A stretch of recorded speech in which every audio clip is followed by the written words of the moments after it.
Chicago drill has seen a lot of legends rise and fall, but few had the kind of reputation THF Bayzoo carried. He wasn't a rapper chasing clout. He was respected in the field, feared, connected, and tied directly to the biggest names in the city, from THF to O Block, from 600 to the MCS, the Mickey Cobras. But behind the scenes, street politics, loyalty, and betrayal were brewing, the same kind of pressure that took King Von. And now, it's taken Bayzoo. This is the story of THF Bayzoo, the beef that got him killed. Born in Chicago, Bayzoo came up through THF, Trigger Happy Family, a crew tied to 600 and closely connected to O Block. THF was never just rappers, they were real street figures. Durk's muscle, Von's brothers, the bridge between rap money and real violence. Bayzoo, known for his serious presence, had deep ties not only to THF, but also to the Mickey Cobras, one of the oldest and most structured organizations in Chicago.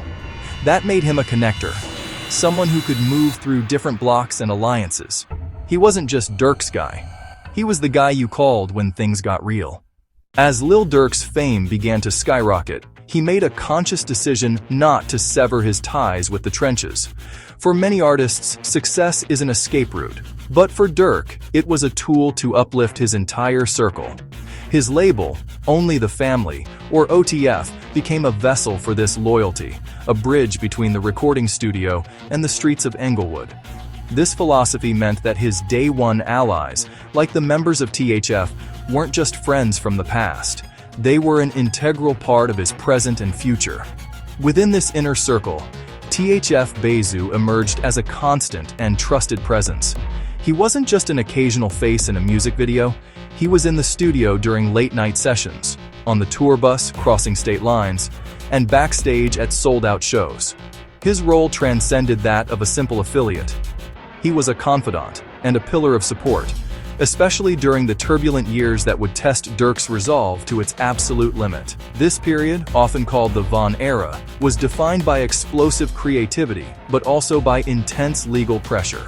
While King Von was allegedly building a fearsome street reputation and Durk was navigating a maze of serious charges, Bayzoo was fighting his own battles with the justice system, reportedly beating multiple cases himself. The heat intensified in 2019, when both Durk and Von faced grave attempted murder charges stemming from a shooting outside a popular Atlanta restaurant. It was a high-profile case that threatened to derail both of their careers. In that very same time frame, Bayzoo was also reportedly entangled in serious gun cases back in Chicago, highlighting the parallel dangers they all faced. They were all moving heavy, caught in a precarious existence. On one hand, they were fighting for their freedom in courtrooms, and on the other, they were still knee-deep in the unforgiving street wars of Chicago. It was a life lived on two fronts, where a legal victory could be overshadowed by a loss on the block, and vice versa. In this chaotic dynamic, THF Bayzoo was seen as the anchor. He was the street general, a respected figure who could hold things down and maintain order on their home turf. This allowed Durk to focus on the bigger picture, navigating the music industry and finding a way out for everyone, without ever forgetting the people who held the line for him back home. As Chicago's street scene evolved, so did the politics. The explosion of drill music had turned neighborhood conflicts into global content, amplifying every dispute.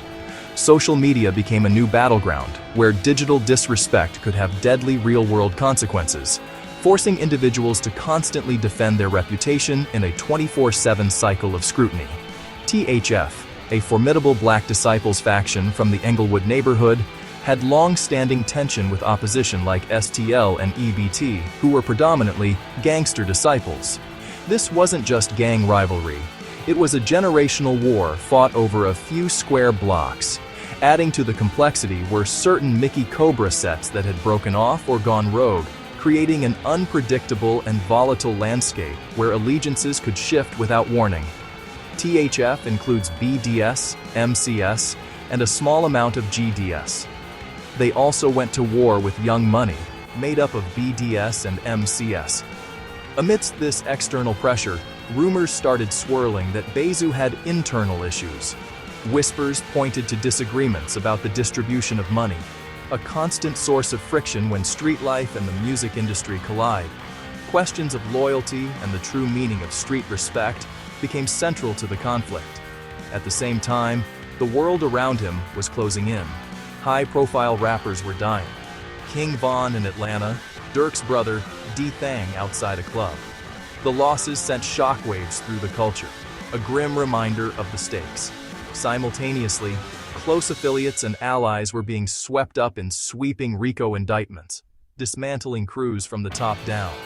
Street life was tightening its grip, creating an atmosphere of paranoia.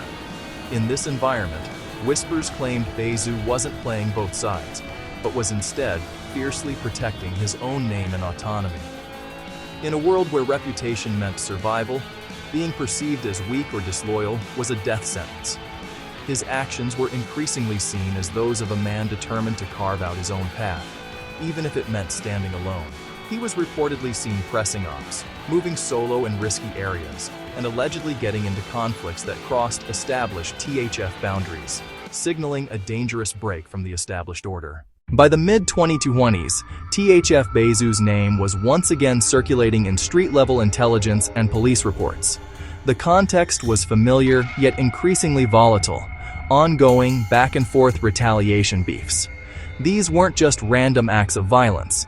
They were part of a deeply entrenched conflict between elements of his own THF set and local Mickey Cobra factions. This long-standing rivalry, rooted in territorial disputes and historical alliances, had entered a new, more unpredictable phase. The lines that once clearly defined friend from foe were becoming dangerously blurred, creating a powder keg environment on the South Side streets he called home. According to street chatter and online analysts, the situation was a toxic cocktail of old grudges, amplified by the relentless engine of social media. In the digital arena, every post, every comment, and every live stream was a potential act of aggression. This constant online flexing and disrespect wasn't just for show, it was a direct challenge to street respect, a currency more valuable than money. When that respect was questioned, the consequences would inevitably spill offline. The cycle of digital taunts leading to real-world violence was spinning faster than ever. Bayzoo was never one to hide online. His social media presence was a direct reflection of his personality, outspoken and unfiltered. He'd speak on what he felt directly, often calling out rivals by name. But more troublingly, his posts sometimes hinted at betrayal from within his own circle. He alluded to shifting loyalties and questioned the motives of those standing beside him, suggesting that the foundation of trust inside THF was cracking under the immense pressure. And that's the part that made things lethally dangerous. The beef wasn't just with traditional ops from rival blocks, it was allegedly festering inside the walls of his own organization. This internal strife is often the most perilous, as it involves individuals who know your routines, your safe spots, and your vulnerabilities. The threat was no longer just external, it was now a two-front war. He was reportedly targeted after a series of run-ins connected to retribution shootings. These incidents were allegedly linked to the escalating tension between THF and the Mickey Cobras, but whispers on the street suggested a more complex motive. Some believed his targeting was a calculated move, orchestrated by rivals who saw him as a key figure whose removal would destabilize the entire THF structure. When the shots finally came, they came from people who knew him, who understood his world. It was the culmination of every online threat, every broken alliance, and every whispered rumor. The attack wasn't random, it was personal. News of Bayzoo's death hit the scene hard. For Lil Durk, who had already lost Von and D-Thang, it was another devastating blow, another piece of his day one structure gone. THF mourned publicly but privately. Many saw it as the final chapter of the old Chicago era. The enforcers were dying, the rappers were under surveillance, and the code of loyalty was breaking faster than ever. Bayzoo's death wasn't random. It was the result of years of street karma, unhealed beef, and blurred lines between brotherhood and betrayal. In Chicago, it's hard to tell who's really winning. The music gave people a way out, but the streets always pulled them back. THF Bayzoo wasn't the loudest, but he was one of the realest.